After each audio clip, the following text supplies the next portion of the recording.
Yo, what is up? It is your boy King Kunch here from the Nerds Underground. We got a great show tonight because we got to get into Loki, Kang the Conqueror. Look, some of these things, Loki has got some people questioning whether or not Kang is that guy for this next phase for the Secret War saga. So we got to talk about that.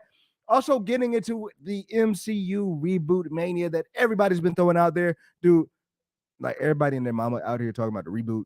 And, you know, we got to talk about that shit. Like, we got to know, like, is it real? Like, are we really going to get a reboot? But not only that, how can they do it? What do we want to see carry over? And then the thing that's been keeping me down for the last 3 days. Well, I say keeping me down. It's been keeping me locked down. But I've been up playing Spider-Man, flying around New York and all that good stuff. Look, we got to talk about everything and that and more. But I'm not doing it here alone. Today, we got the best co-host on YouTube in the building. Once again, my boy, Justin. What's going on, brother? How you doing? What's good, my guy? How you doing? What is good, dog? We doing good today? Ooh. Yeah, man. I'm good, man. I'm chilling, bro. You chilling? Yeah, I'm chilling. Look, we got C-Dub in the building. What's going on, C-Dub? I just want to say this. C-Dub in the building. We got Book Chin as always. What's going on? What's up, bro? Banta, LB, and Daniel Fisher. What is happening, y'all? Make sure y'all hit that like. What's going on? If you in here in the chat, and if anybody else in the chat, say what's up. But look, let's get into it, bro, because I want to talk about this Loki and dog. We had a great time on the watch party. I'm gonna set the scene like this. What's going on, C Lotus? Look, we had a great time. Raise your hand if you wasn't here in the watch party. We had a great time. Me and Justin, we had a great time watching the watch party in here. It was good last Thursday. It was a good episode, right? Man, we had so much fun. I was coming out here. I was like 9 out of 10. I think Justin, what'd you give it? Like an 8 or 9? I think I gave it like an 8 or 9. I think I gave it an 8. I think you gave it a 9, didn't you? I think I gave it an 8. Oh, you think you gave it an 8? I think I gave it an 8. You know, we had a good time in that watch party, right? But it comes to the discussion of if Kang the Conqueror is enough.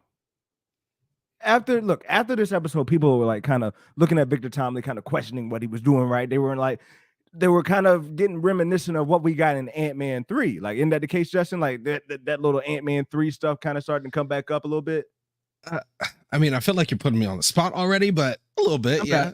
Yeah, it's coming up a little bit, right? Because, you know, at the end of episode 1, when we heard that tape, you remember that tape, Justin, right? I remember the tape. Yes, I do. Remember the tape, and everybody was like, "Oh shit, dude, Kang, it feels ominous." Like, you were feeling that, right? Weren't you?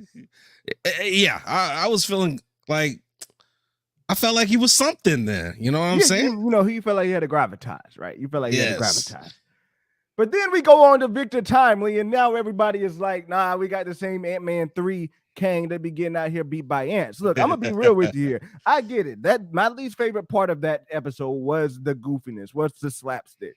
I hated that shit. Apparently, Justin did too. But at the end of the day, what I did pick up was there were moments in that thing, right, man? There were moments in that performance where Kang the Conqueror came out. Like, I'm talking about the real Kang, the Kang above Kangs. Exactly. That Kang came out with the gravitas, with the power to be like, yeah, you taking me as a joke, but I'm for real here. All that to say, my man's Justin on Friday. You know, we're Nerd Vengers in this.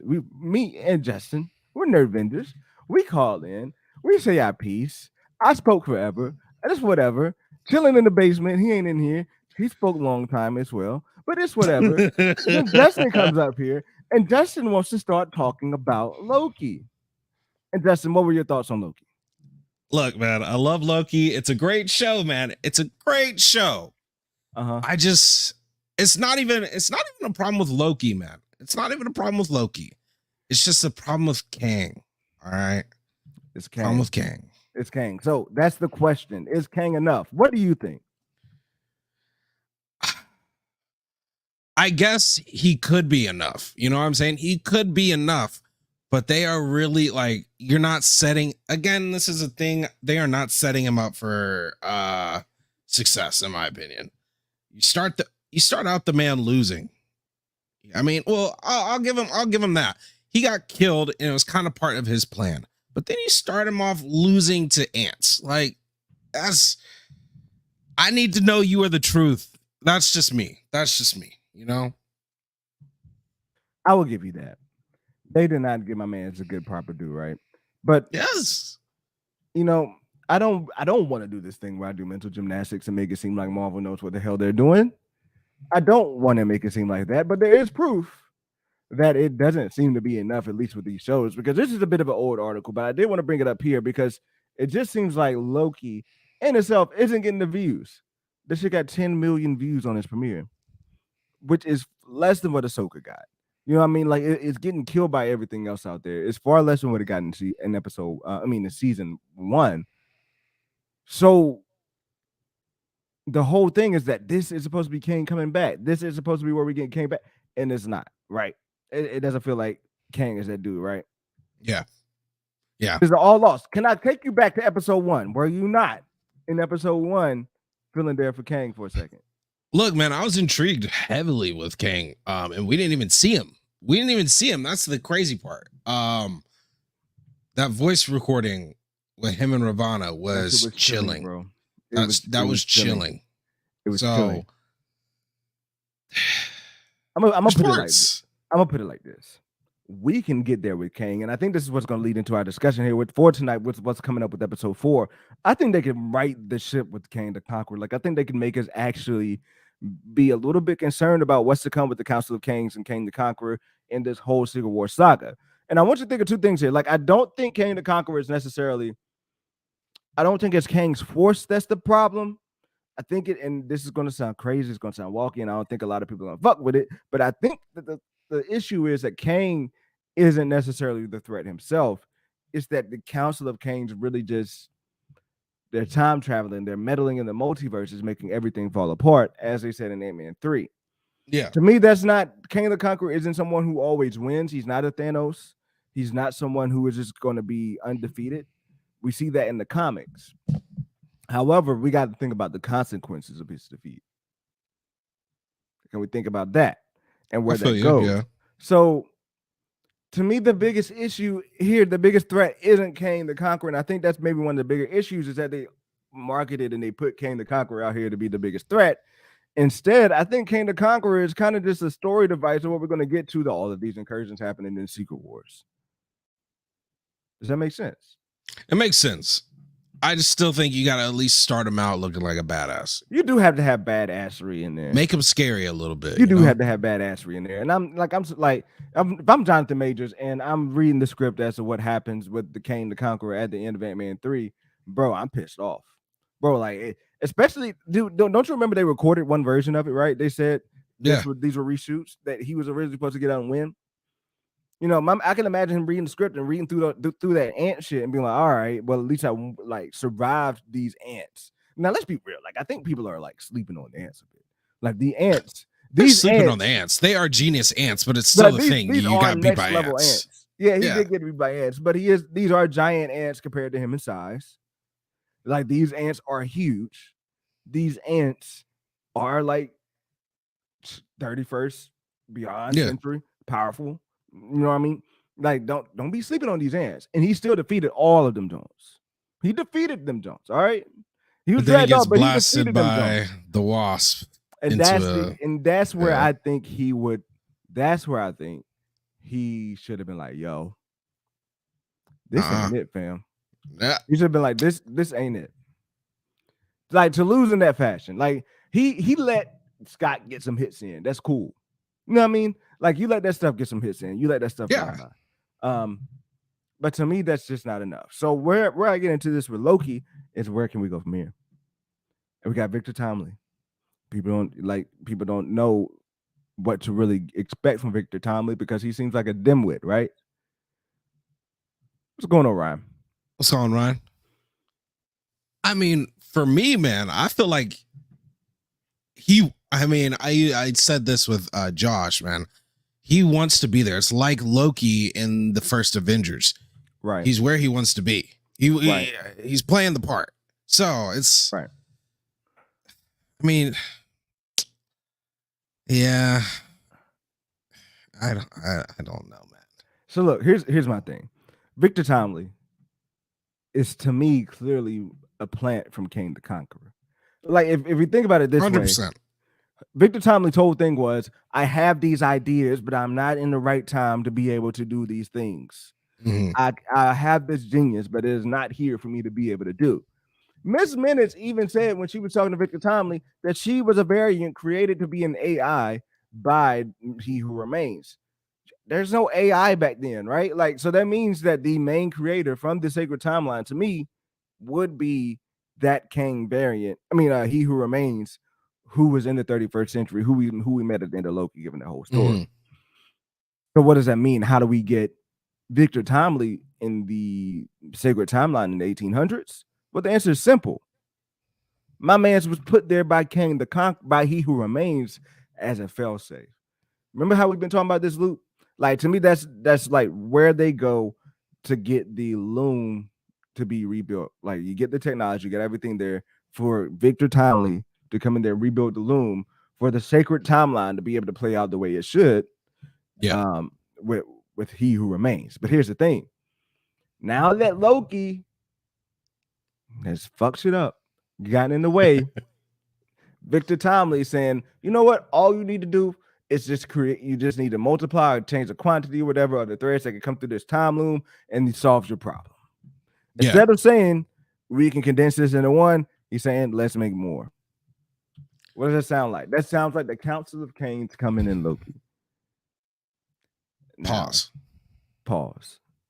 Now, what's up, TR? What's up, C-Dub? What's going on, C-Dub and TR? What's going on, bro? So this is where this shit gets me.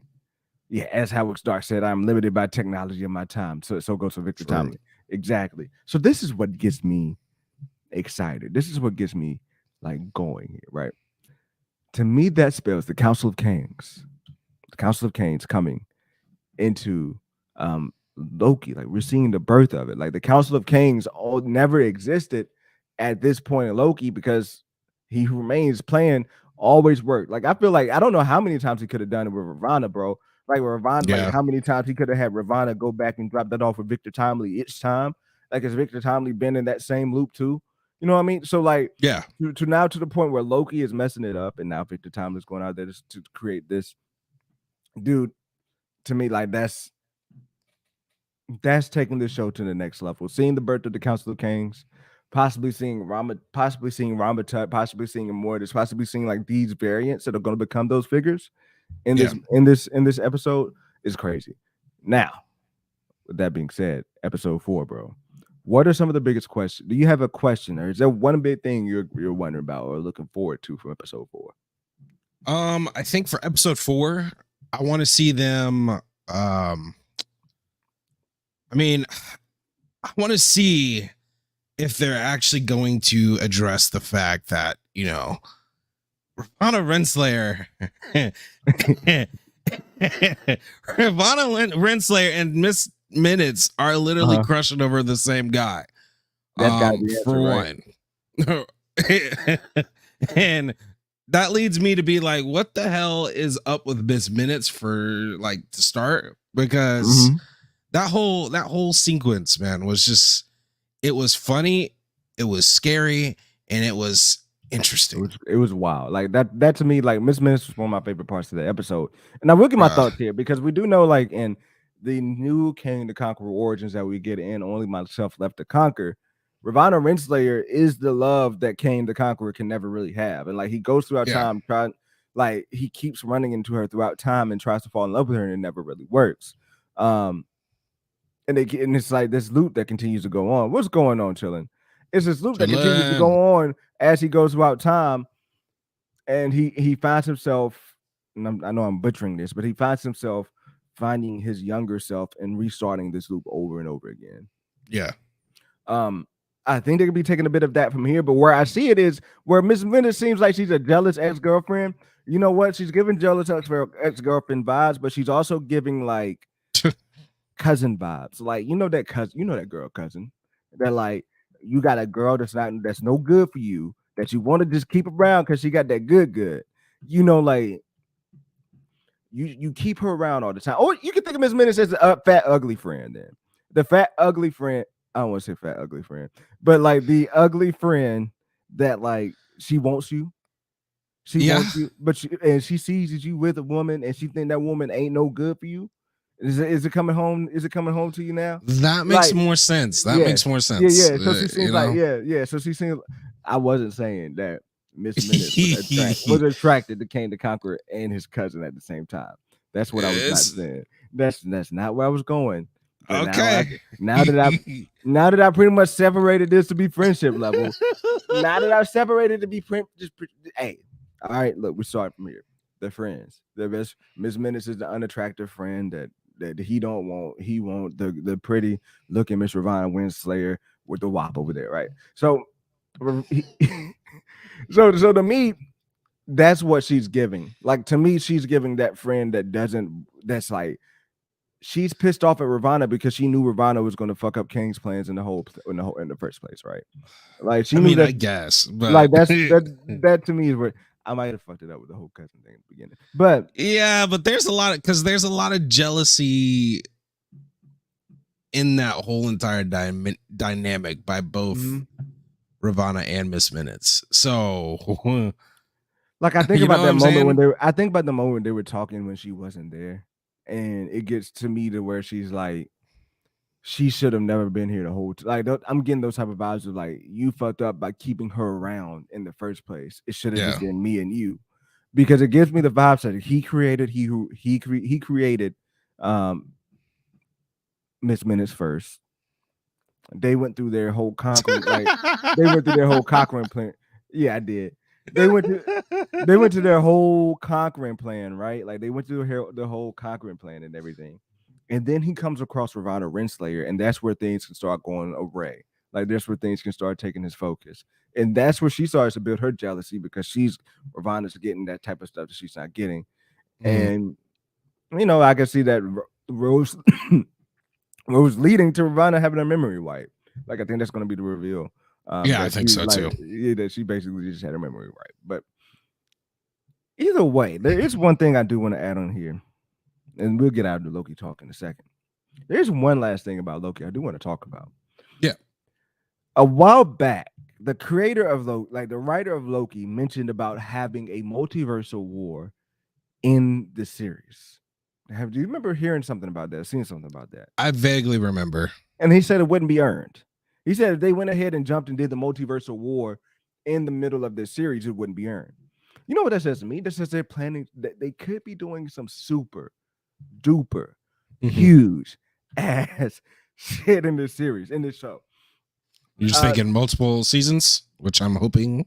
I'm not thinking multiple. I'm thinking this season. Now, like, I'm not thinking multiversal. I'm thinking they scaled that back, right? But to me, like, if I want to think of a big moment of what we got at the end of this series last season, what we got at the season finale last season of having Kang the Conqueror be revealed at, He Who Remains Kang the Conqueror be revealed at the end of time. What reveal would kind of top that? What reveal would kind of meet that? Yeah. And is that a little bit of a battle with the early onset of the Council of Kangs? Is that a TVA battle for the TVA? It's like, where do we go? The reason why I asked that is because we were both. Did you watch it in the Nerds this morning? Yes, I did. All right, we were both there when he said something about Loki episode 4 being wild. Do you remember that? I did. He slipped it in there. He said it's going to be wild. I hit him up. I said, like, what? Like, is there some shit you can tell me? Like, can you point me in the right direction? Anything. All this motherfucker would tell me was that I would be shocked. Nothing. I said, am I barking up the right tree with my stuff? All he has to tell me is I will be shocked. Dude. A man of many words. Hey, look, many words except for when you want it to be. Look, all I'm going to say is this. I think for episode 4, and I think one thing we can look forward to, there is going to be a time of point where Victor Timely is going to turn. Like Victor Timely is going to take this dark turn and say, "Screw you, Loki." And Do you think it's gonna? What do you mean he's gonna just take? This is all a plot, bro. Like I think Loki thinks he's bringing him back to help them out because he's a good guy. I don't even think that. Nah, it's not. You don't think that's what Loki thinks? No, I think Loki's like, we need you. He's expendable. Well, expendable. There we go. He's expendable.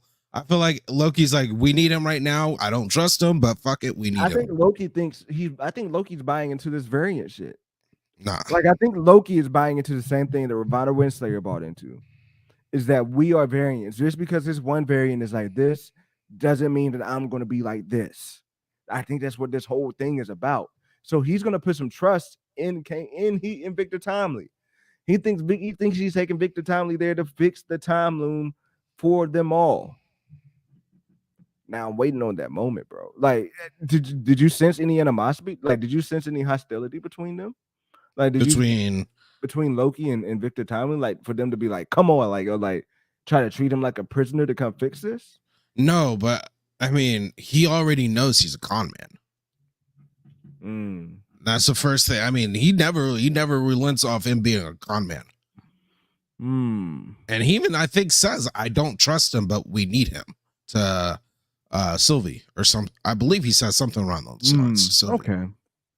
So I don't think he trusts him at all. But I do think he's underestimating how aware he is. He is of the situation.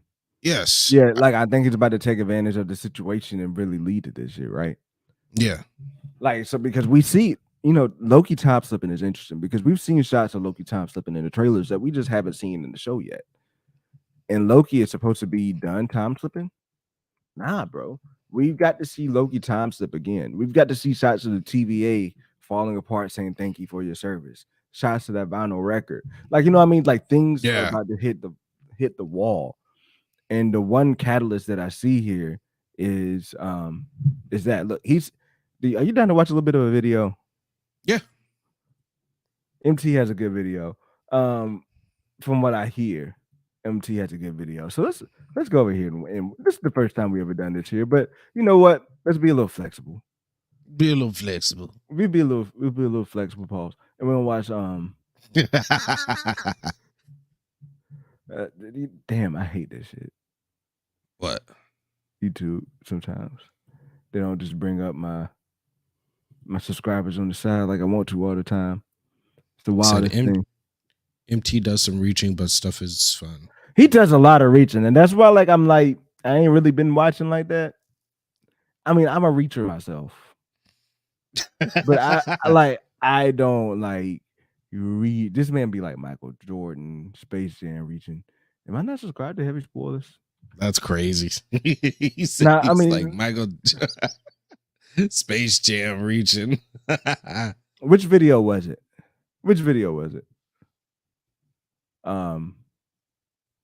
C-Dub. What's the name of the video? Is this a 15-minute video? What's poppin', variants? It's me, MT, and welcome back to the Heavy Spoiler Show. After Loki episode 3 introduced us to the origins of Kang through his snake oil salesman of a variance, Victor Timely, the ambitious Ravonna Renslayer learns that there is a deep, dark secret that He Who Remains was keeping from her during her countless eons of servitude as director of the TVA. A revelation that would render Ravonna Renslayer enraged. But what could that big secret be? And also, how exactly could both Victor Timely and Ouroboros factor into these secret, sinister plans of He Who Remains? And while we're at it, let's talk about the potential app could potentially spell trouble for the future. So let's dive into all of this carnival chaos together, my nerd babies. All right, so let's begin this video by talking about Ravonna Renslayer and the secret Miss Minutes is going to tell Ravonna that's going to make her real mad. And I have a feeling that the secret most likely has to do with Ravonna Renslayer, who Kang doesn't have. All right, I'm sorry. I'm trying not to fast forward. I have this bad habit, and I try to bring it into the stream of just trying to find my way to get to the meat. But For like a Where's minute. is there not a thing that says like the most played? I don't think I have that.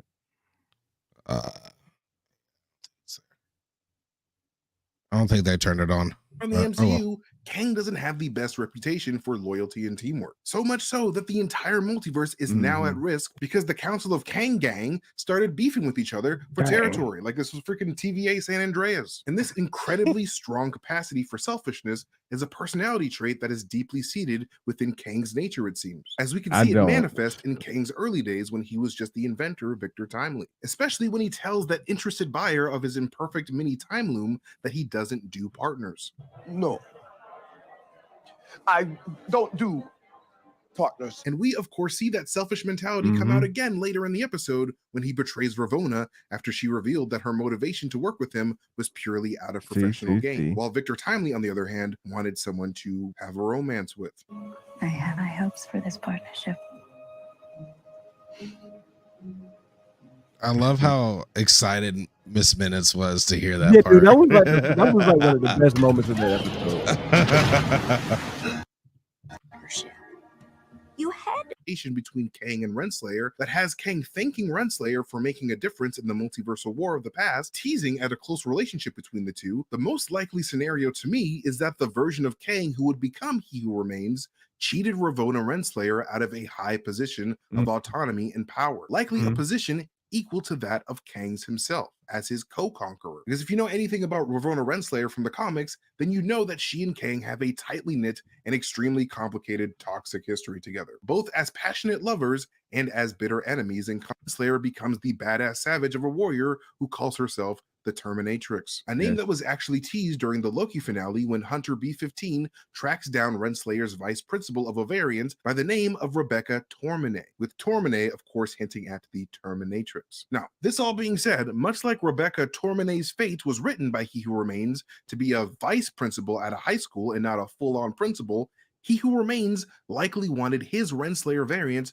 to be a vice head of the TVA and not one of the people with ultimate authority like him. Kang is an astronomically selfish person who does not like having long-term partners at all. And if He Who Remains did feel deep affection for Ravonna Renslayer at some point in the past, like Kang did in the comics, his selfishness would inevitably keep him from sharing anything that he's conquered with her, likely due to a deeply seated fear of betrayal rooted in him due to Kang seeing so much of his own ambitious self within Ravonna. So I wouldn't be too surprised to hear if Ravonna Renslayer was immediately betrayed and mind wiped by Kang after his victory in the Time War, so that Ravonna forgot her promised seat at the end of time, while still being awarded for her service by being allowed to call all the shots in the TVA as the TVA's director. And this would very much be a perfect metaphor for a toxic relationship, in my opinion, because it shows that Kang would much rather manipulate Ravonna into remaining, since they were both women who he...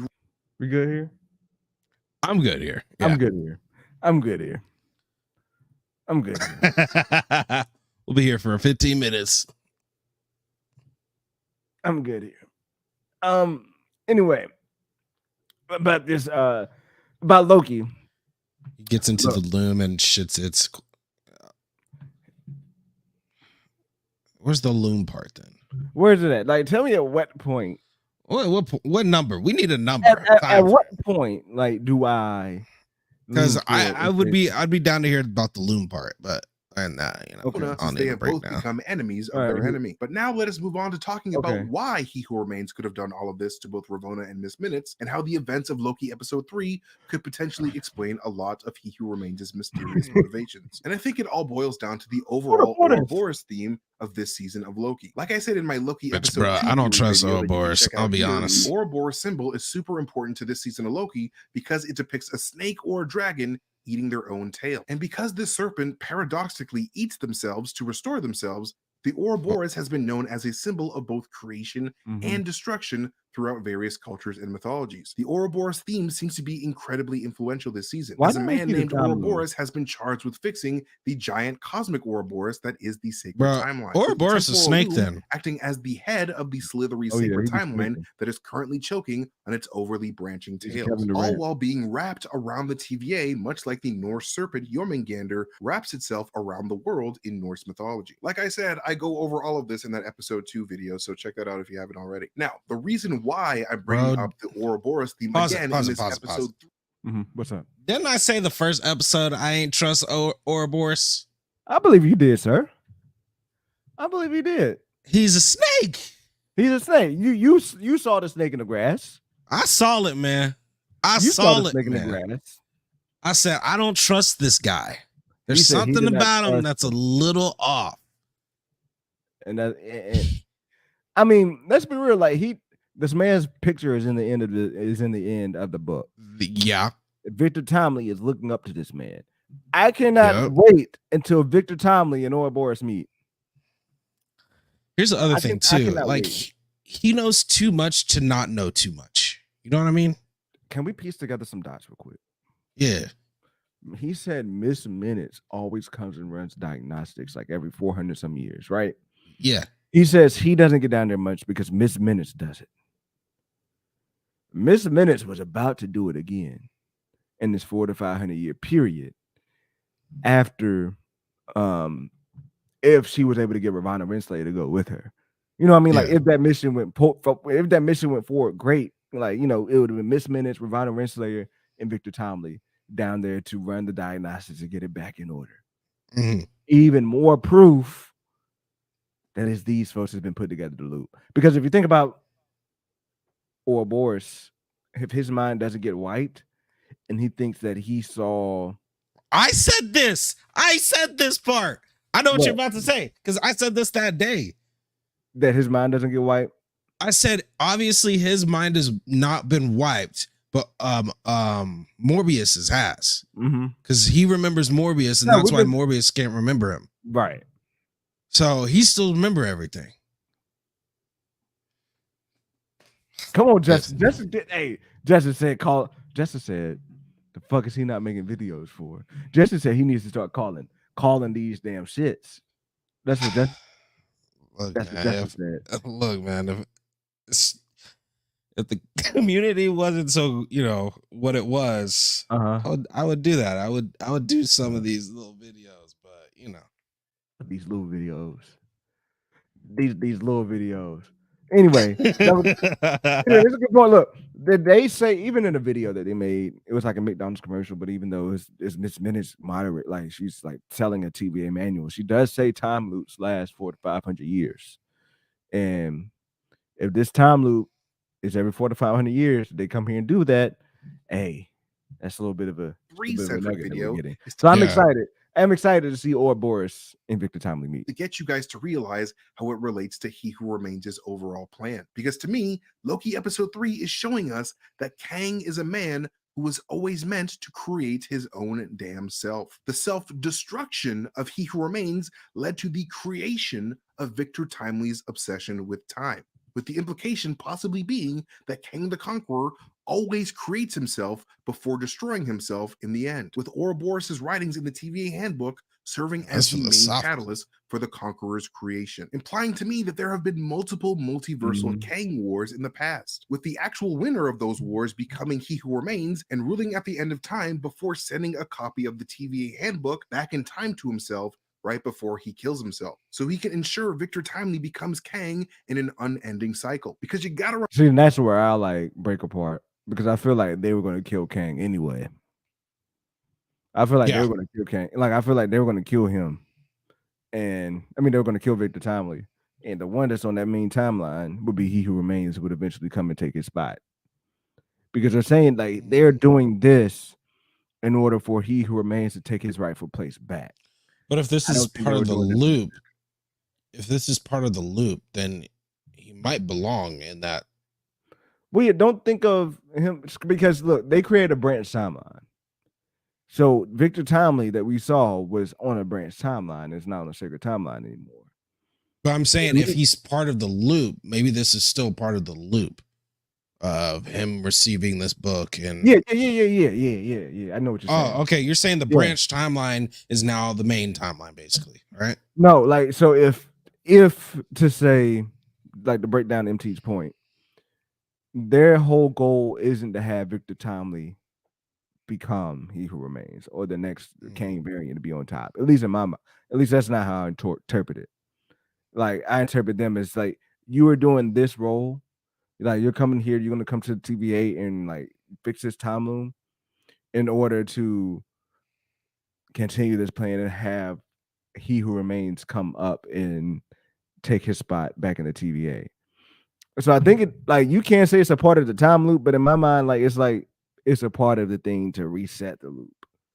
Like this is like the kind of like the reset button. Like you remember I'm talking about like the vinyl record, and like you have something to move, like to move the pin and needle. Like this is that moment of moving like the needle to the beginning of the record again. I guess it just kind of gets it a little weird because if that's part of the loop, then it wouldn't be a branch timeline technically. You know what I'm saying? Unless their plan is to just prune the branch timeline anyway. Because like there's no way. I mean, that might be part of it. That might be part of the plan. Yeah. It's just like let that be pruned anyway.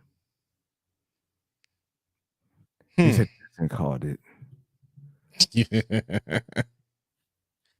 Look, so you think that branch of timeline becomes? You think that branch of timeline becomes a sacred timeline every time through the loop? See, I just can't go with that because to me, it's like even Miss Minutes doesn't seem to fully accept Victor Timely. Like they don't seem to like. Do they seem to you to be kind of giving him the kind of treatment of like to be my king type shit? Like to be like, yeah, but then again, like Ravana's mind has been wiped. If this is a loop, I'm assuming he probably decommissions Miss Minutes and then reassembles her. So maybe that's why they think that. I don't know. I think He Remains figured out which one of his timelines end with him always winning, and this Victor Timely makes sure this is always leasing. Possibly. See, to me, it's just as simple as Victor Timely just coming back and resetting the time loom, and that the sacred timeline can go on, and eventually the Kang the Conqueror that lives in the 31st century will become He Who Remains. That's like the loop that I feel like they've been on. Okay. That's the one really cool thing about this, man. It makes you think. So. And you know what? I'm probably wrong. Like that's the crazy shit. I'm probably wrong. Like it's like I feel like I got like a 5% chance of being right. Super important thing from this episode: Ravonna dropped the TVA handbook off in young Victor Timely's life. All right, we're good here. I think we're good here. I think we're good to move on because like I do want to get into. No, we spent way too much time talking about that shit. We did. We spent way too much time. But let me say this too. It's the cool part is it's interesting. You know, like there's some juice there. There's some juice there. Definitely. Even if like Marvel isn't flowing as much as we would like it to, there's juice there. So it's juice there. And I think we are having to pull a bit out of it too much. And I think this is a big derivative of what we gotten from Thanos, right? Like this is a big different change of what we've known for our villains, our big MCU villains to be. And it's a big change for folks. Like I said, I don't think the biggest threat of this multiverse is Kang per se, as much as it's going to be the incursions and what's going to happen like around this shit. I am excited to see the Council of Kangs fight the Avengers though, because we will be seeing the Council of Kangs fight the Avengers and what's going to be coming up in this MCU reboot after Civil War. Look, people have been talking about it. Look, it's our turn to take a stab at it. When it comes to the MCU reboot, I am personally 100% here for that shit because it is time. Like, we're at a certain point now to where kids need to be able to latch on to something. Like, this is these new viewers need to be able to be like, this is like our time. This is a branching point. It's too much shit to go out here. Over this last 3 years, there's been way too many things to follow, way too many things to keep up. And this Loki series is kind of a prime example of that issue. This movie coming up with Captain Marvel is kind of an example of that issue because we got two new characters who are going to be co-starring this movie. So look at the segue. It's a crazy ass segue. It's a crazy ass segue. But we got two people in the movie that people, like majority of fans don't even know. I would say that out loud. Like a lot of fans do not know. A lot of people who would normally go see a Marvel movie did not know 2 of these main characters in this movie. Shit, they barely even know Captain Marvel. I'd say they know Captain Marvel. Yeah, they know Captain Marvel because Captain Marvel sold a lot of money. Like that did a lot of money. Yeah, I'm reaching there. I'm reaching. But either way, it goes to say, I'm excited for this reboot. I'm gonna read through this article. I haven't read it yet. Actually, I'm not gonna read through this article, Justin. I was about to say that is too long to read through all that. I feel like we know everything pretty much. And what I want to really get to here, and let me go to my notes. Let me actually go to my notes here because there are a couple of points that we need to get out of this conversation, and that is like where it comes to the actors. Like we're hearing the people possibly coming back. Our homie over there, Josh, and then there's a big stream about like all these people possibly coming back and like everybody's back on the table and everything. That's cool, but like how do we get there? What actors do we want to see come back? The first one that I do want to talk about is getting a new T'Challa in the building. We do need to do that, man. I almost hit up my man Chillmonger about this shit because, like, to me, this was always going to be the play, bro. To me, this was always going to be the play that after Secret Wars, you're getting a new T'Challa. Did you ever have any doubt that they were like? Is this news to you? Like, I feel like it's a good thing to hear because like people are like, yes, but to me, it's like, duh.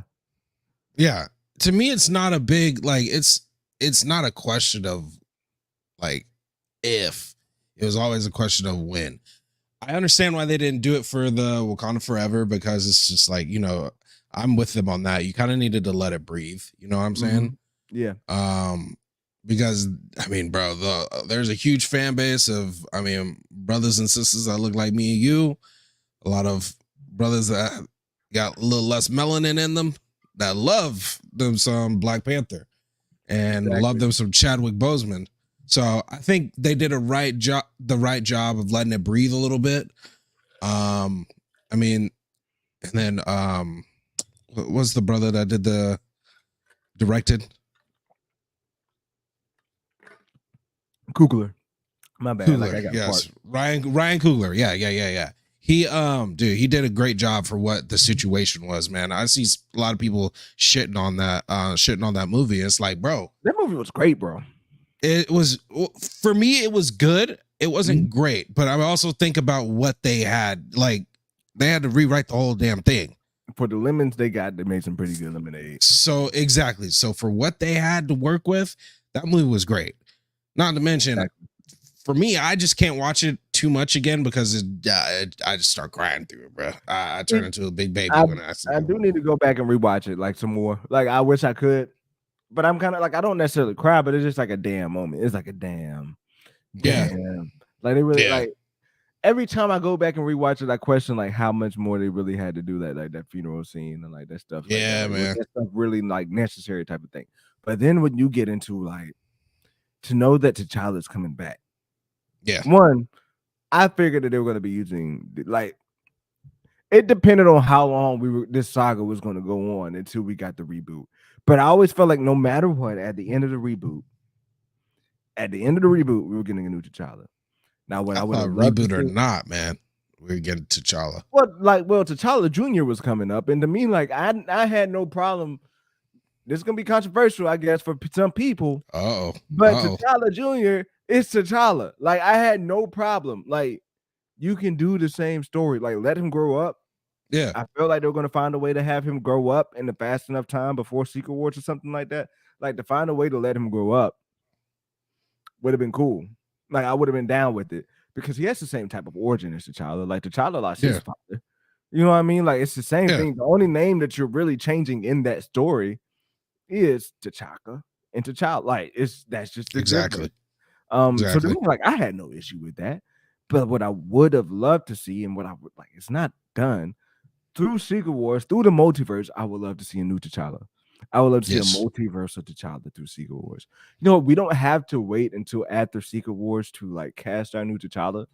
We can get a multiversal T'Challa to come in and play. You can either do it two ways. You can throw your have your could be, somebody that could step up and be it in the after the reboot. You can have him be in there. This could be a little test run to see how people attach to it. Or you could just have him be a multiversal T'Challa and you can go in there with a plan to be like, nah, let's go big. Get someone like Denzel or Wesley Snipes or another old OG actor to play. I said Wesley Snipes. I don't necessarily mean Wesley Snipes, but like somebody like Denzel, like an older actor with the gravitas. Shit, even Michael J. White. Like, I don't know, like any at this point, like any type of cool big name actor in the black community could come up and play T'Challa in a multiversal form through Secret Wars and carry us out that way.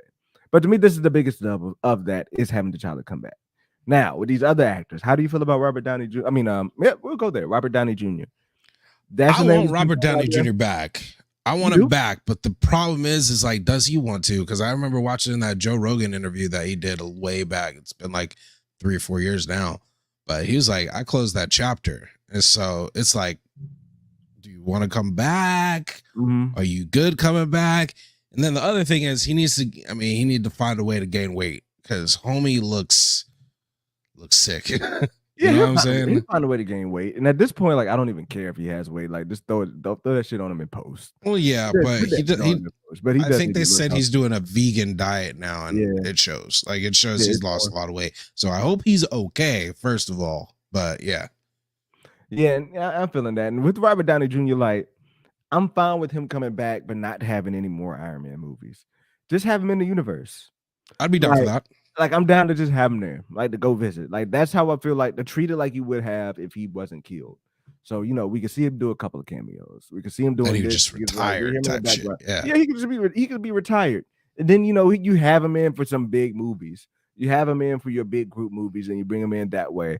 And he's like your one ace in the hole that you always bring. Yeah, that's how I felt like they should have done it at the end of Endgame anyway. But I digress and say that's the capacity I want to see him come back in. Now, Hugh Jackman.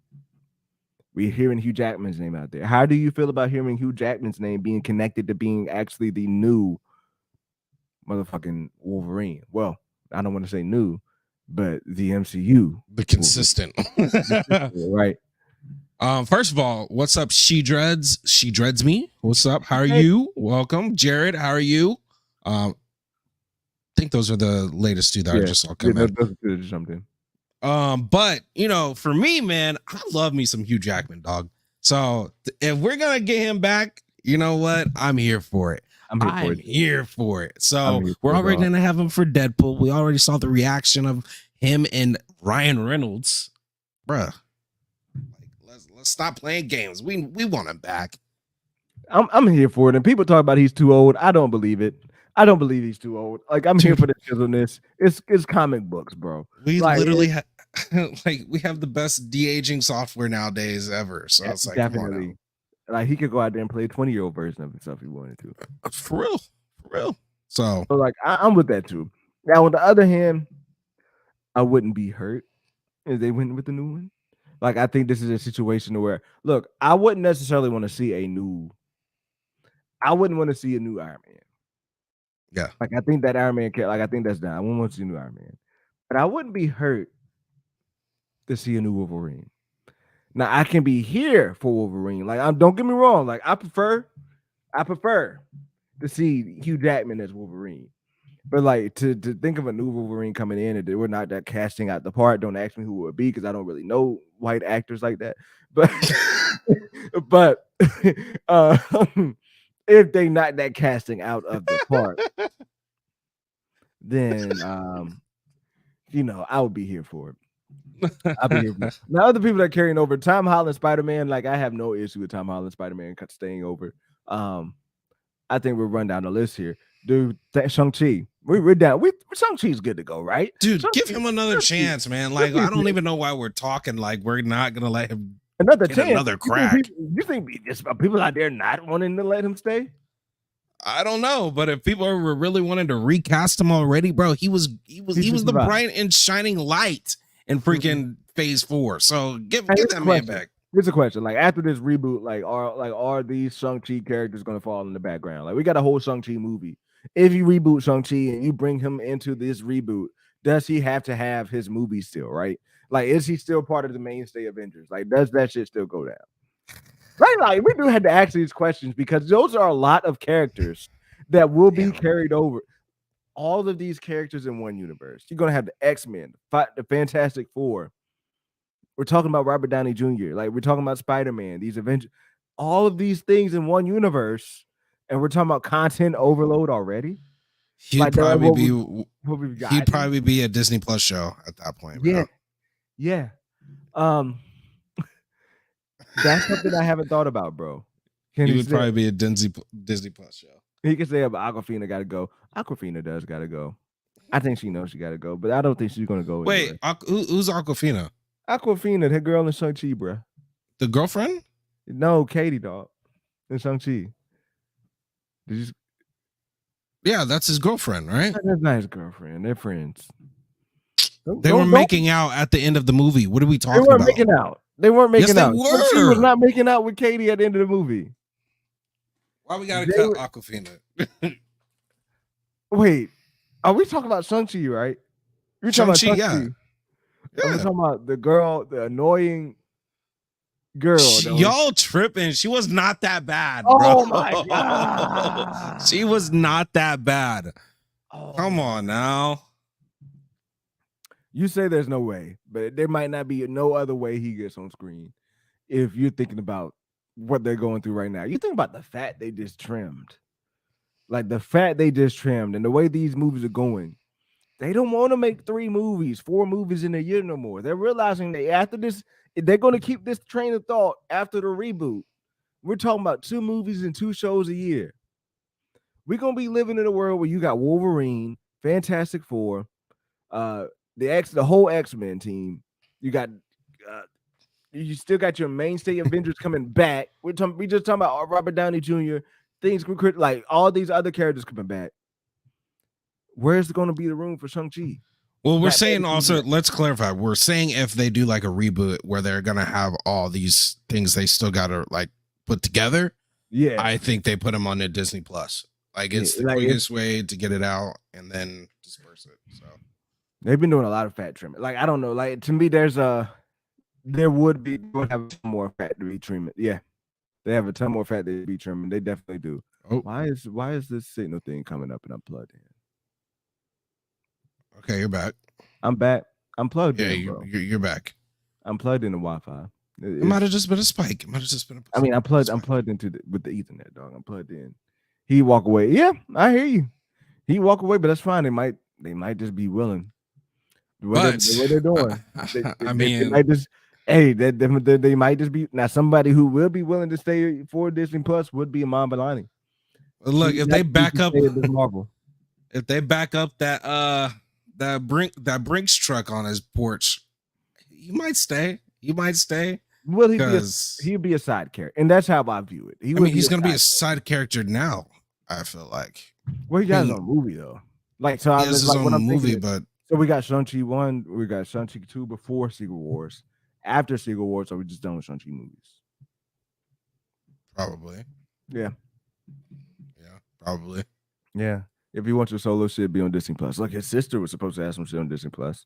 Yeah, and the thing is, I hope they cancel that because I don't think they need to cancel it because I think it was just a little bit of something.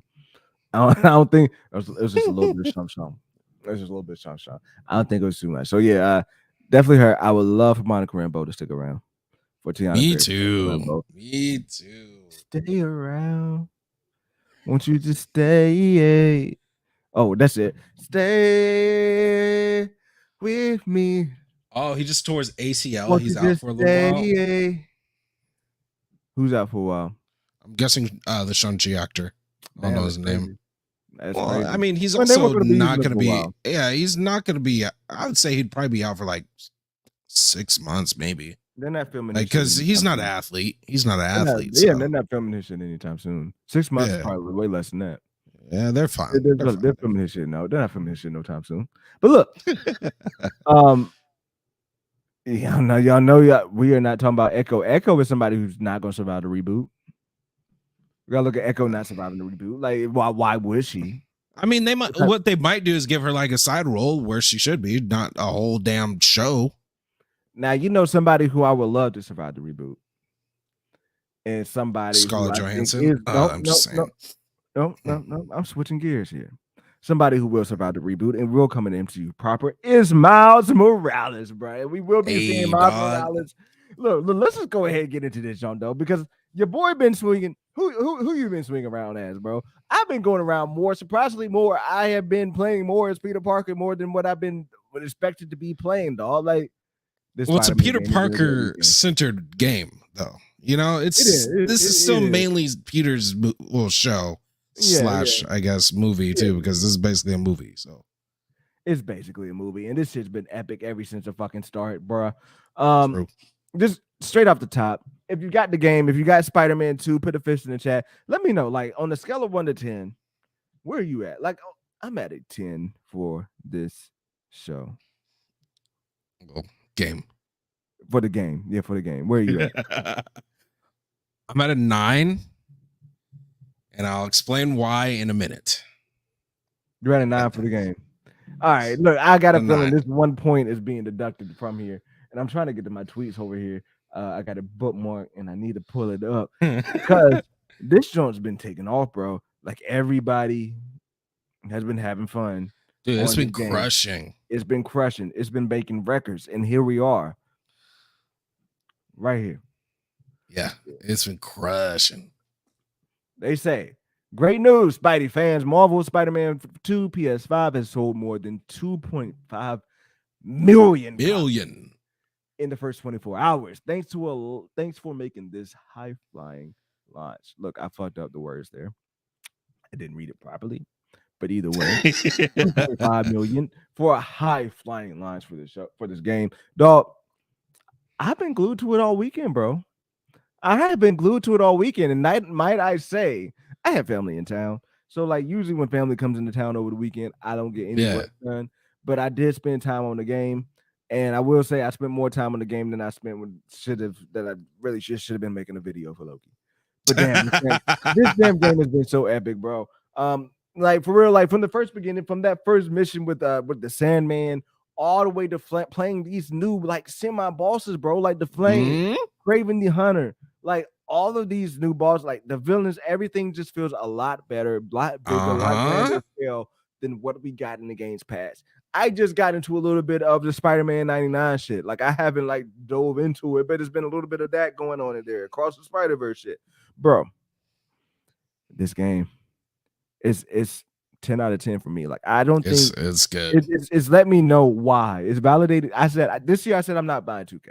I buy 2K every year. And this year I did not buy 2K. I said I'm over playing the same game, spending the same amount on these VC and all this shit. Like, bro, you buy 2K, that's like a $250 investment. Like, you get the game, and then you got what's going on, Mr. Griffin? What's going on, Trinity? What's going on, Trinity? Star Wars. Oh my God, voice crackling. Oh, we got the OGs in the building. So look, but you heard my voice right there? Huh? Oh my God. You hear my voice right there? I'm cracking like crazy, bro. Oh my God, voice cracks. But look, this shit is just, man. This game is the way a game should be made. I think they did this game perfectly from the top to the bottom. It looks different. It feels like a better game. They've been building on. You know what this feels like? It feels like a map that they've been building on for years and years. Yeah, bro. Typing it, and they've been building on their craft. That is something that these other games don't get. Look, 2K, if you got to take 2 to 3 years off each year to build something better, I do not mind having the same game for 2 years. If you just give me just update the roster. Honestly, update the roster. Honestly, true. Do what they did here. Take these 2 to 3 years off and build up the game. Make this shit look as real as possible. Like this game here looks fucking real in some fucking parts, bro. Oh like, my Lord, bro. Here, like when I'm swinging, I feel the difference, bro. So like, dog, 10 out of 10 for me. I'm maybe like 30% through. I've been spending a lot of time flying through New York. The main story, though, right? I think I just got to the part where Venom is like where we're just beating the Venom symbiote. So I just got past the fair. So I think it said it was like I'm like 20-some%. Like just overall. Oh yeah, you're overall. When I'm at the main screen, I think it says it's like I'm like 26%. I've been doing a lot of the side missions though. So that might so like I've been doing a lot of the like trying to just build my suit up because I'm playing spectacular mode. So like I feel like I need to get like everything built up for these matches because there are some times I'm getting fucked up, bro. Like I'm not even gonna cap. I'm nice. I'm like, when I'm on it and when I'm hitting, I'm nice. Like, I'm hitting like 70 combos, bro. Like I'm hitting like the 70 plus combos. Like I am up there. I'm like, I'm parrying, bro. The parrying has been the hardest. Like the parrying is the hardest adjustment to me out of all of the games. Out of the whole thing. Between that and like when I'm web flying, I'm so used to being able to like, when you're flying on the chase or you're flying like you were swinging in the past games to go to like an emergency situation. Yeah. And you're going over there, and like when you're swinging over there, you can like hit the triangle button, and it will like do a web strike takedown. Like you can like go from this. But a lot of the mechanics right now is like when I'm flying, and I'm flying over an area, and I want to hit triangle to like web zip to it or something like that. It's just taking me right back to the flying shit. So I'm over flying everything. But other than that, bro, like the parrying, like I still need. I'm getting better at parrying. Yeah, I'm getting better at it, but I still need to perfect it. But dog, it's been an experience. 10 out of 10 for me. Where you at? So I'll be real, man. I gave it a 9 because I finished the game. I finished the main story. Oh my god. How long have you been playing, bro? Bro, like, dude, I was grinding. Put the controller down. I was grinding, bro. Put the controller down. Bro, I was going crazy. Like let me real quick, 5 seconds. Go ahead, do your thing, bro. Where's my thing? So what'd you part play, one were you on Spectacular? Oh yeah, at first I was on the second hardest level. And then I was showing somebody that I was not on the easiest, like wasn't on the easiest level. I was like, do we just back this up to the hardest one? And I backed it up to the hardest level and then played the rest of it that way. But yeah, the first day I streamed it went 3 hours, another 4-hour one, then 3 hours, 4 hours, and 4 hours. Well, 5 hours and 4 hours. We're on Justified MF YouTube, by the way. Go check my man's out. Appreciate it. But bro, I stormed through that game because I couldn't put the controller down. I was getting to the point where I wanted to play it, and I was like, okay, just yeah, we got to, Yeah, I'm at that point too, bro. Like, I mean, I told you I had family here, and I played it as much as I could, bro. Like I played it as much as I could. Other times when I would be downstairs I'd be down here in the basement in the Nurse Underground making videos, making content. Bro. Yeah. I just had now look, I will say, man, I had my friends who was like, man, you should be recording, you should be streaming. I was like, nah, I won't be streaming it, but I will tell you, I saved some of my clips, dog. Hey, them flawless. I be creative as fuck when I be fighting, bro. I tell you now, like I be creative as fuck. Like I be wanting to do shit. Like I want to do shit, I'm gonna do it. So like when I'm talking about like that's how I end up dying sometimes too. But like when I be up, like when I tell you like I'll pick motherfucker up, I'll be like I like, up in the air, pick him up, boom, boom, boom, take him, slam him down, hit a little bounce down, hit him again, bounce, jump off of him and go to somebody else and hit them and come back around. Like you just feel like you the shit, dog. Oh man, I know you get the same. I know you get the same feeling with you in your bag. Ooh, I do, but then some of these in your bag in this game is ridiculous. But the thing is, when you get to that feeling, they have a quick way to snap you back to reality. And especially when you especially when you get into the later villains in this, bruh. Right. Oh Lord. Okay. Oh Lord. One of the things my ticks, and I think I've gotten over it, but there's this one mission where you go through and you have to fight like it's just all dogs, like one of those side missions out there. Like one of the side missions, and it's I didn't do the side missions. I just kind of stormed through the main stuff pretty much. Oh, and that's why you're probably having a hard time, bro, because right now because I have to level my stuff as I go. Yeah, I level. I've been taking my time so I can level up as much as possible. So like my motherfucker is leveled up right now. Like I think my Spidey itself is at like a 29, level 29. Jeez. And, my Spidey myself is at level 29. I got pretty much everything unlocked that I can up to the story.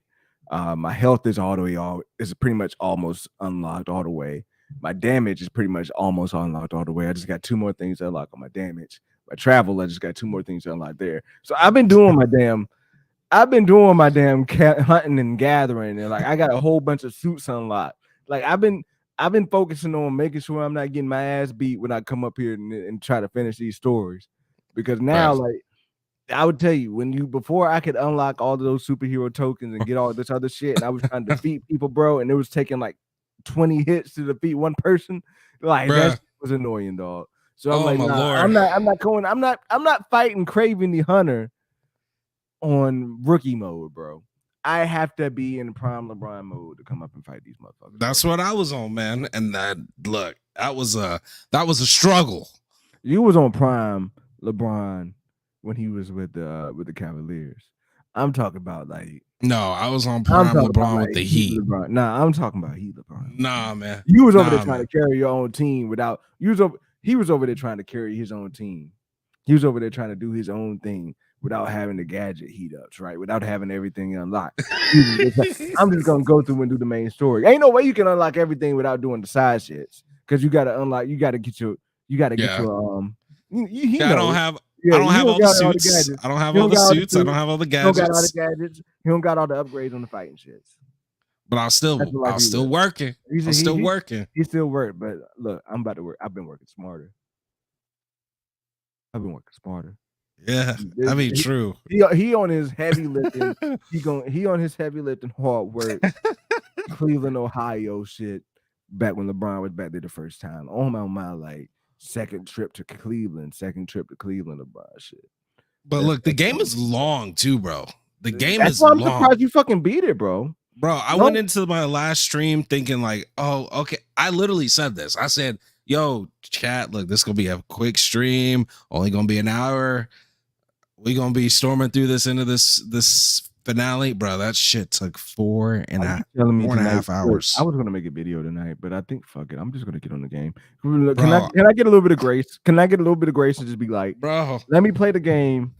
I'm gonna finish the game until I'm gonna just play the game until this next Loki episode drops. Bro, I'm not posting a video until Thursday. Like I wasn't able to get one Tuesday. I think I'm going to just play because look, let's be real.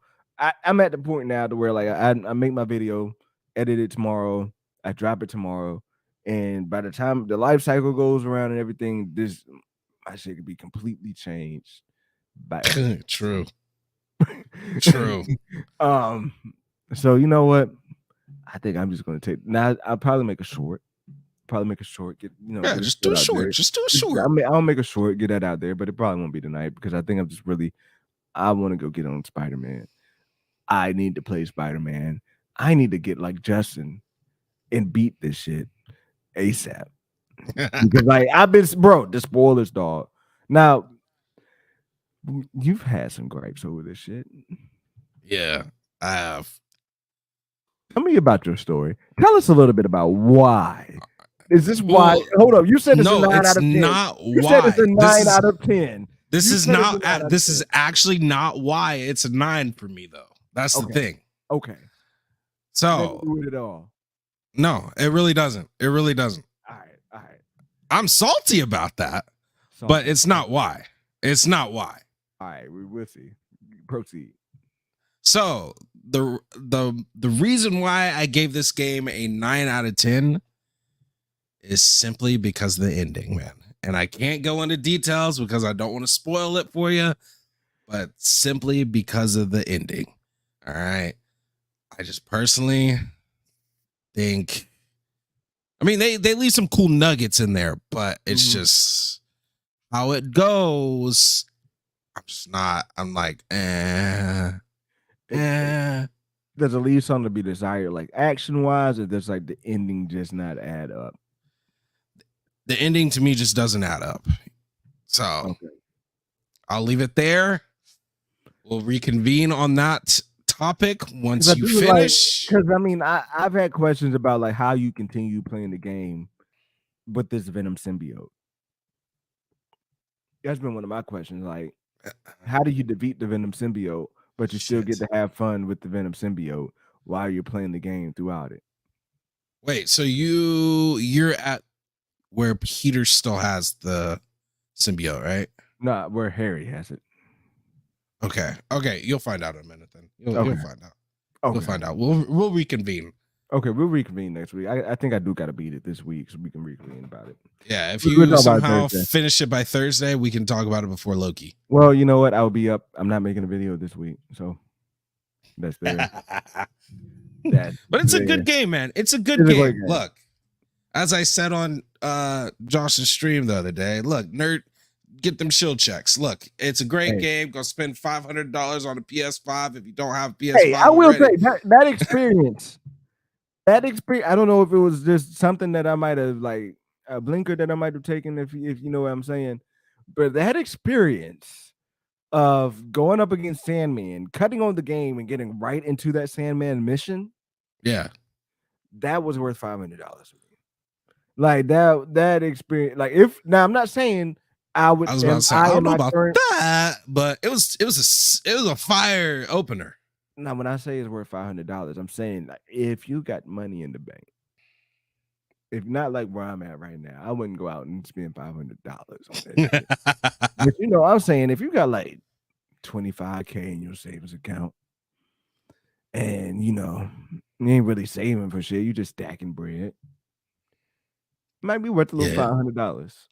It might. It's worth a little. It's worth the $500. It's worth to be like, you know what? Fuck it. I'm gonna go buy the PlayStation.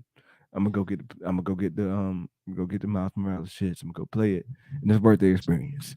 I feel like if I had that much money, I wouldn't got the game and I started playing it. I would have been like, oh my god, yep. I would have been satisfied with my purchase. Look, just remember, game. Were you satisfied with your purchase? Let's be real. Are you satisfied with your purchase? With the PS5 as a whole? With your PS, like, well, you got the PS5 just to play the game. I don't want to say just to play the game, but you got the PS5 with Spider-Man in mind. Are you satisfied with this purchase? I'm satisfied with the game. Are you satisfied with spending the amount of, are you satisfied with spending the amount of money that you got to get the like? Are you looking at this shit like, nah, fuck, I got a PS5. Look, man, I got a cool controller. Are you looking at it like, nah, I got a PS5 now? I am, because I didn't have a next gen console. So okay. I had the old Xbox One and my PC, which I really still just needed the PC. But I am gonna start getting back into 2K. So I couldn't play 2K with my homies with, you know, the Xbox One. So look, how about this? 2K, I might try and cop it like It's like $48 right now. Well, Black Friday is coming up too. Black Friday, that is true. It usually drops down to like 40. Yeah, that is true. You know, I might get on 2K then. I'm a all-time Hall of Fame big man on 2K. 5'9" in real life, but in 2K I'm like 7'1". And I have been for the last profile. It do. But I have been a 2K center GOAT for the past like 5, 6, 7 years. Dead ass. That's all I play. Look, man, I dish out assist. I am a board getter, post upper, teabagger. What? That's what they used to call it back in the day. They used to call it a teabag. You ain't know this shit? We used to dunk on somebody before as a poster. Oh, yeah. Okay. Before as a poster, it was a teabag. Okay. All right, look. With that in mind, with tea bags getting in here, you know, in order to make tea, you got to dump the tea in some fire, hot water. And what we have fire here in the Nerds Underground. And when we have fire here in the Nerds Underground, we rapidly throw that shit out at Justin to see if one of them makes his bomb trigger, to get the Justin bomb trigger, to get Justin trigger. Basically, what I'm saying is we about to do fucking rapid fire. Here's what we got tonight. 3 topics. Justin ain't seen them. I send him the show rundown every week. But what we ain't get, what he ain't see, was the 3 topics I got on tap to talk about. Unfortunately, Justin, I'll just let you know I don't got Star Wars on here tonight. Could have, but I don't have it on there. But that reboot shit. But let's get it with number 1. We got She-Hulk and Cap 4. Look, there's news out there. Cap, all it takes for news to happen right now. All it takes for news to happen right now is for someone named My Time to Shine Hello to put out a tweet that somebody's in the movie, and then it is news. My Time to Shine Hello put out that says that She-Hulk will be in Captain America 4, along with everybody else that we're seeing in Captain America 4, like Red Hole, like Betty Brant, like I'm not Betty Brant, Betty Ross, like Did they I was say like, who the hell's Betty Brant? Betty Brant is actually in Spider-Man. She's that girl, the blonde girl from Spider-Man. That's Betty Brant. The girl that be doing the news shit in Spider-Man Far From Home, No Way Home. Oh, okay. Betty Brant. I didn't mean to say that. I meant Betty Ross. But let me get back a side character. Let me get back on my shit. Look, all those people in there, we're getting She-Hulk added to the mix. Justin, She-Hulk, controversial character coming into Captain America 4, a lot riding on it.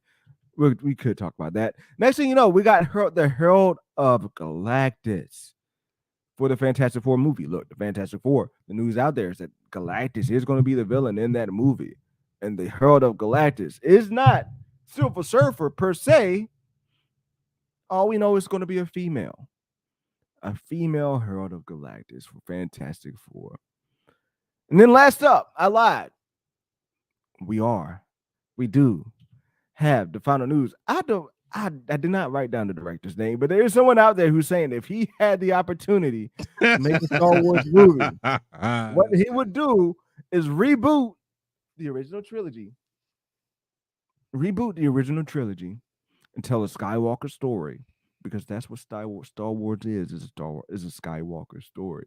And he would retell the trilogy, retell the story through a reboot into a new lens. So, Justin, what we got for you today? What of those three are we going in on? Look, man, when it comes to the She-Hulk shit, I don't care that much. So, just make it good. The same thing with the galactic stuff, man. Make it good. Make it good. There's make potential. It There's potential there. There's potential everywhere. There is potential in everything, bro. There's potential in everything. There is potential in everything. Except Star Wars, bro. Look, I might get us canceled, man. Look, Star Wars. Look, Josh did the video today about that director doing the reboot. And I said this in chat too. I said, look, don't even do it. Don't even make that video, because he asked us all, should I release this video, guys? Even though he knew he was going to release it anyway. I said, Josh, don't do it. There's no point. That's part of the gap. I know. But I said, Josh, don't do it, because all people are going to see is reboot. All right. When you go into those comments, all you see is no reboot. Don't do a reboot. No reboot. Now look, man, I'm on the side where, like, look, a reboot some type of something might need to be done. Now, the thing is, if you're just going to tell the same story for the first 6 movies, don't reboot those. Just keep it, do something. Slight recons, I guess. I don't know, but figure out something, because there's no point in just rebooting and then just using the same characters and telling the exact same story, because that's what you would end up basically doing. Exactly. Just branch off and say, fuck the sequels. And just make your own shit. You know what I'm saying? If you want to use the 3 goats of Star Wars, Leia, Hulk. What did I say? Hulk. Yes. Yeah, yes, I did. You did. Leia, Luke, and Han. Just fucking do it. Because everybody wants to see what was going on between those points. So I don't understand why we have to just look. I am with Josh. I think they need I was with Josh on the reboot thing, but now I'm thinking they just need a drastic change. And I think that drastic thing is just take it from there, right from 6. And go straight from episode 6 and see what was happening after that. Because if you want to tell that story, you're just going to be telling that same story, and then just it just makes zero sense to me. So, but it sucks because people are now having to fucking figure out how to fix and make Star Wars again. But the thing is, you got people out here saying, oh my God, Andor is the best thing ever. It's not. They don't even know the identity. Now we're like, we have if you're Star Wars, you're like, what the fuck do we do now? We know Star Wars is totally mysticism. The most popular movie weapon is a lightsaber. And they're going into the realm of not even wanting to use that anymore. Mm-hmm. They're literally there's a show that is supposedly the new best Star Wars ever that literally has AK-47s in it, bro. Literally. Like that should blew my mind, by the way. Oh, that toned me out of the whole show. I was done once that happened. And the thing is, like, there's some cool Easter eggs, and that's the other thing. Like, there's some people that are like actually cool people, but the thing they say is like the amount of Easter eggs and shit that's in Andor, dude, I don't give a fuck. Yeah. Now look, I will be real. Like Andor, at the end of how it ended, what it could do from the end, they could turn it into what Star Wars is, and that to me is like the Rebels type of mission to mission, going through trying to fight the Empire type of shit. Like this could turn into a fighting the Empire type of show from where they left off at the end of Andor. What now, if they pull that off, I don't know. But it could, but like, bro, like that is drastically different from Star Wars. And I ask people a lot, like my favorite Disney Star Wars movie is Rogue One, right? Right. But what the fuck do I remember from Rogue One? What the fuck do you remember from Rogue One? I remember the hallway scene. I remember the opening scene. That's about it. I remember the hallway scene and then Vader out here like, don't choke on your ambitions as he's walking away and looks back at this dude like, you a bitch. I remember Vader. I just remember the Vader scene, and I remember like the opening scene of them out in that field. Like that shit was dope. I mainly remember Vader. So for me, it's just like, bro, it's unfortunate, but Disney is literally creating their own demise right now. Well, Star Wars is literally creating their own demise right now. Because I would be confused too if I was them. Like, okay, we know right now. I mean, shit, is Andor even considered as the moneymaker at this point? Like, it didn't make that much money, did it? No, it didn't. But let's look at it this way. I would not imagine if they never created the sequel trilogy. All right. Yeah. Imagine if that never happened.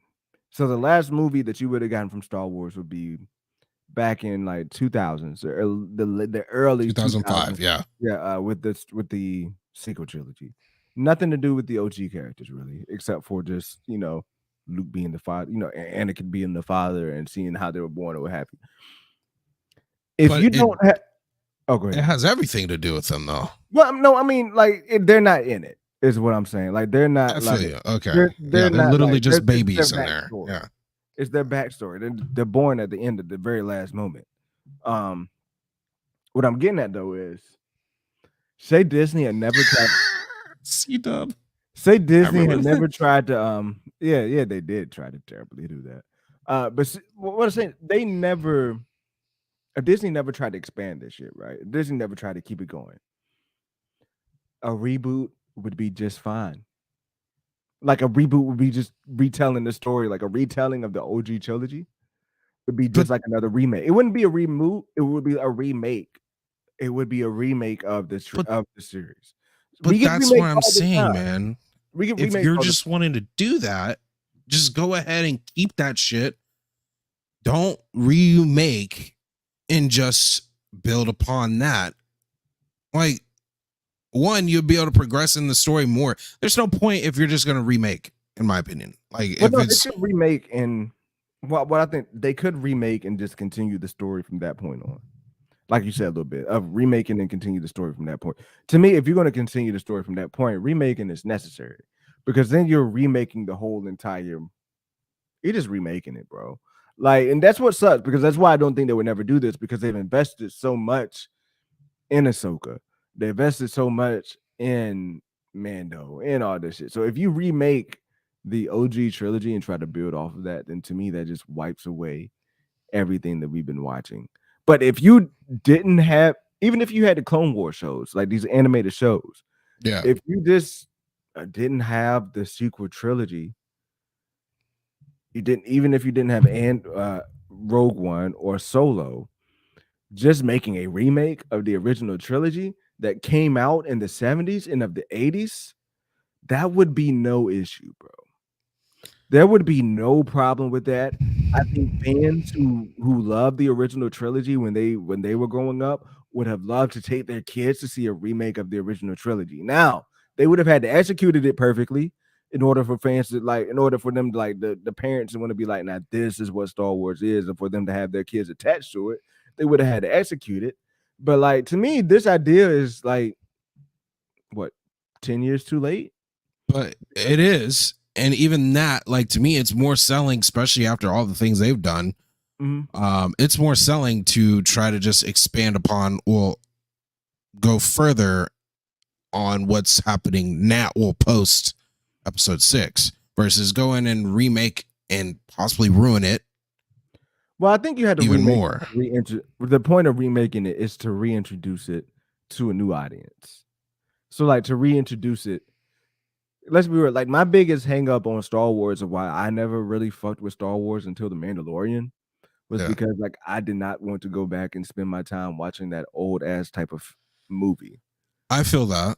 Like, that was my hang up. So, like, if that's my hang up now, other than some of these new Gen Zers who are like retro, who like just want to go back and watch retro shit just to say they did it, like, I can see that being a hang up of them not even wanting to venture into Star Wars, because like the whole original OG shit is something that was made about 50 some years ago.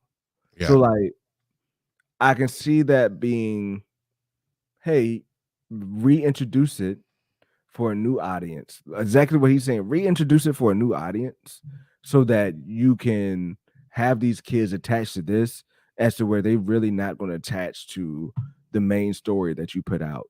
Because like for be real, like, how many new young Star Wars fans are? Like, I don't know. Like, I might just be saying that, and I might not know the number, but like, to me, it's not the phenomenon of what it was when it first came out. It's definitely not of what it was. But I feel like you would have had a better chance of, because even when you came out with like The Force Awakens, kids would have to go back and try to watch it. Like I know kids in my family who went and watched Force Awakens who have no idea of what went down in the original trilogy. And like, that's where you come in with these people. Like, that even creates a division of people watching this flavor of Star Wars that doesn't match up with the one that happened in the 70s. And but that right there is my issue. Is one, we got to get past, like, it's gonna be more division. I think you make more division if you remake it. But you know what I'm saying? But I think it's more so where these people then just detach from it, and you have your people who like it.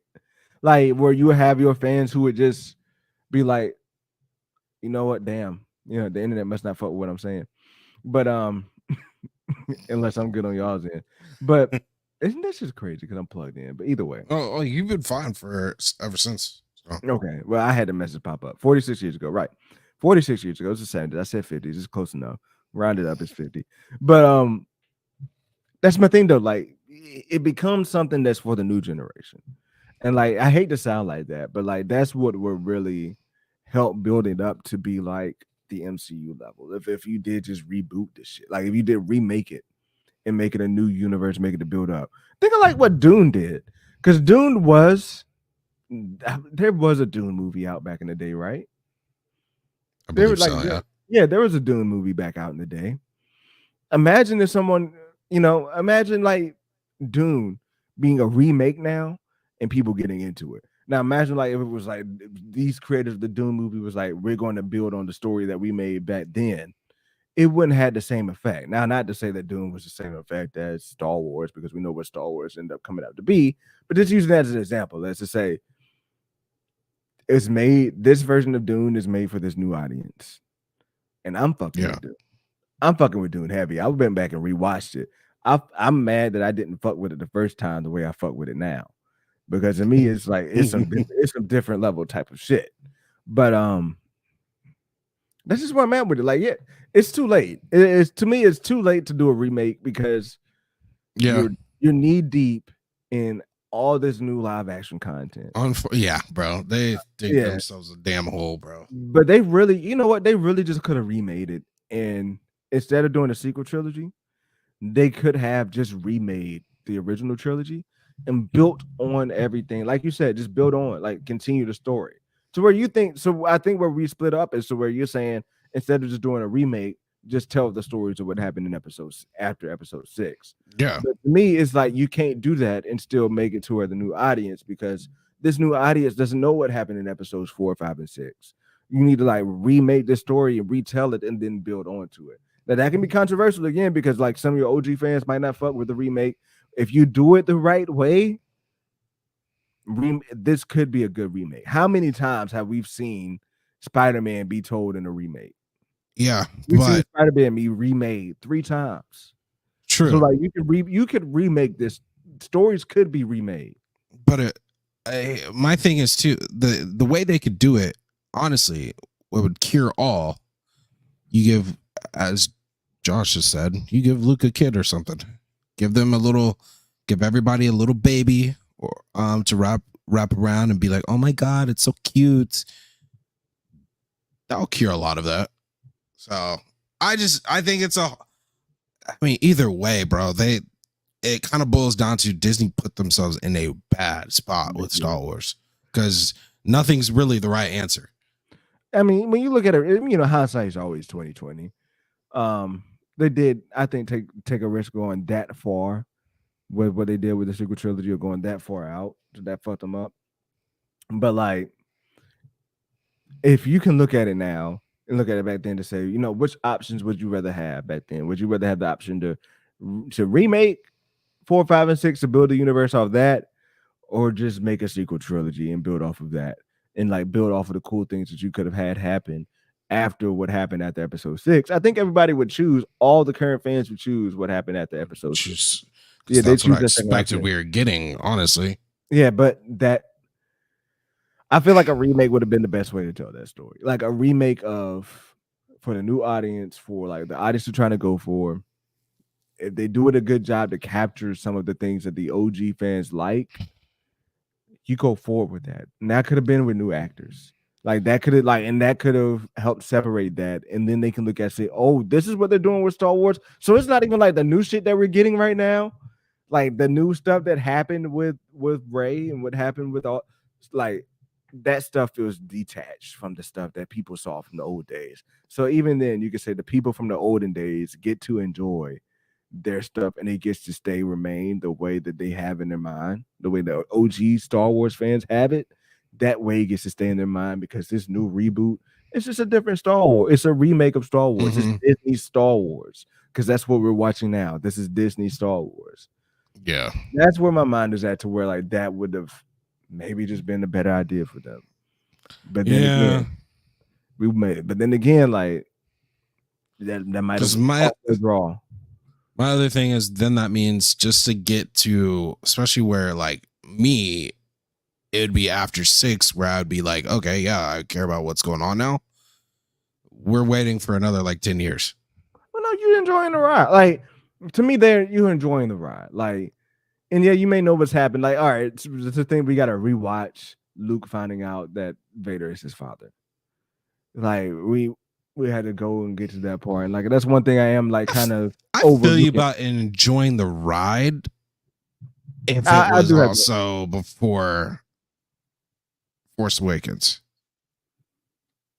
because I could stomach another 10 years if it was before Force Awakens, and we were talking, when did Force Awakens come out? Yeah, that's what I'm saying. Like, the only way this works is if it instead of the sequel trilogy. Like, if they did this instead of the sequel trilogy, and they could have still led up to the sequel trilogy. Like, the sequel trilogy still could have gone down 15 years later. You know what I mean? Like, that stuff could have still led up to it, and that would have been a whole nother story. But I think we just had a much better time just redoing this shit. Allowing fans to disconnect. That would have been a remake would have allowed fans the opportunity to disconnect George Lucas's Star Wars from Disney Star Wars. And boom, fans would continue to go on. I think that's what we're getting with this reboot. We'll be able to disconnect what happened with previous Infinity War saga stuff. Stop comparing it to that and say this is the new the new MCU. Now there will be some comparisons. You will look at and say the Infinity Saga is still goated. But I feel like that weight of expectation of continuing the story from the Infinity Saga won't be there. And I feel like that's part of the expectation of continuing the story from the prequels, from the OG trilogy, wouldn't have been there on that remake because it's just a new take on Star Wars. But yeah, I don't know, man. The problem is dude, how long of a break have they been on right now? Yeah, like 3 years, 5 years, 5 years. They don't even have a movie in sight. Like, it's upsetting. It is, but it is what it is. You know? It is what it is. Let's see. If you want to understand the direction of general IP is taken, one should probably go at least watch it.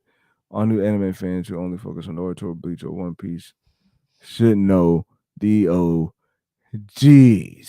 in my opinion.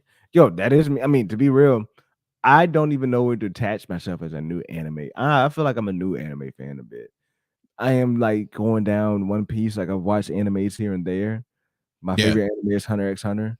I've watched One Punch Man. Like I like Chainsaw Man. I like Demon Slayer. I hop from anime to anime. I don't feel like I'm a major anime fan. But yeah, I'm watching One Piece right now though. I am in the middle of going down the One Piece journey. Some people think that Dune's previous versions were more or less faithful to Herbert. I'm enjoying the new ones, but the books are still lit for me. I haven't read the books. I'm getting into Dune. I read the books, but I like Dune. I feel like the sequel trilogy was somewhat of a soft reboot. See, that's the thing. They could have had the same beats in the sequel trilogy, but if you remake 4, 5, and 6, if you remake them to make them Disney-fied, the sequel trilogy wouldn't have been so jarring. It might have made more sense, but fuck the sequel. They tried to bring a new generation. Yes, I think not everyone saw it like that. What's C-Dub say? I miss what C-Dub said. Oh, yeah, okay. But yeah, man, look, we're going to go ahead and call that a wrap. Anything you want to say before we get out of here? Nah, man. Everyone, stay safe, man. Let's get to this freaking Thursday so we can talk about Loki, okay? Because look, Loki's fun. Loki is a lot of fun. Wild episode on Thursday. Wild episode. I'm holding. Josh said it. And he wouldn't tell me why. Wild episode. It just kills me. He said, "Prepared." What did he say? He sent you. This motherfucker said. What did he say? Either way, to me, that's funny as hell. He said, I don't want to say anything, but you're going to be shocked for sure. Yeah, to me, that's funny. That is funny. So I'm excited, man. I think we have a good couple things coming for at least Marvel. So yeah, so look, it's going to be a good time. That 8:45 here on Thursday for our watch party. It's going to be a great episode. I am excited for it. Looking for a 10 out of 10. It's about time. We need a 10 out of 10. We need a banker. Loki, bring that shit. We got 3 episodes left. Episode 4, 5, and 6. Please, episode 4. Look, this was the last episode that those viewers got, right? That those reviewers. Yeah. Those critiques got. So, like, this is the last one. So, to me, after this episode, we 4, 5. The way Marvel shows has been going, it'd be like 4, 5, 6. Right, like it'd be like 4 or 5. 6 is always a toss-up. It's like it could be fire or it could be straight ass. It could be here, but like with Loki, what they did last year, we went 4, 5, 6. Like 6 was. Like, I'm hoping. So hopefully this year Loki is like 4, 5, 6. But look, we're gonna get that 4 on Thursday, so come back and watch it with us live here in the Nerds Underground. With that being said, we've had a great time hanging out with you. Thank you, C-Dub, Daniel Fisher, chilling in the basement. Talented Mr. Griffin, Rhett Griffin, everybody that's been in the building. I know I'm missing some names, but I'm just scrolling up here. Star Wars MCU OG, C Dress Me, Trinity, tight. That's how I need to Make say sure it y'all go. in the building. Make sure y'all go join the Discord if y'all have not already. Exactly. Go join the Discord. I don't have the link up, but either way, go join. I closed Discord before I got in here. I would have grabbed the link. But go to the Discord. But either way, hit that notification. Put it in the description. Yeah, I will. And hit that notification bell so you know we're streaming as well. But that being said, we'll see you in the next video. Yo, I was trying to get Justin back on here in the next video. Yo.